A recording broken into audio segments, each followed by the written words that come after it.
Et nous avions compris, en analysant son réquisitoire, que les éléments sur lesquels il entendait se fonder pour obtenir cette condamnation étaient des éléments qui ne résistaient pas à l'analyse.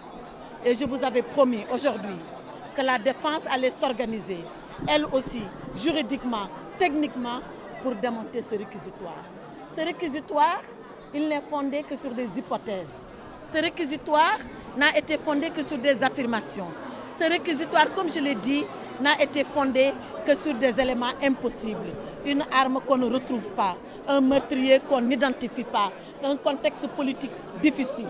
Voilà l'affaire de Barthélémy Diaz. Est-ce que dans ces conditions-là, est-ce que dans ces circonstances-là de la loi, on peut penser, sans avoir retrouvé l'arme, alors que 2 rapports d'expertise, pas 1, 2, on dit que l'arme qui a tué Ndiaga Diouf n'était pas une des armes dont Barthélémy était le détenteur.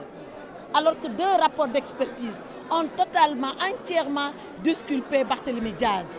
Monsieur le procureur de la République est parti s'accrocher à une 4e arme fictive, on le suppose puisqu'on ne la voit pas, pour dire que c'est cette arme-là qui a tué Ndiaga Diouf, et mieux ou pire pour dire que c'est cette arme qui a tué Barthélémy Diaz.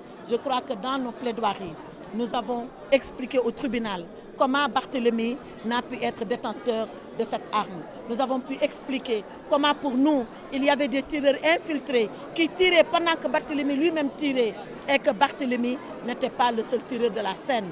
Et n'étant pas détenteur de cette arme, on ne peut pas logiquement, juridiquement, légalement considérer que c'est lui le meurtrier de Ndiaga Diouf. Le tribunal en tirera les conséquences de droit.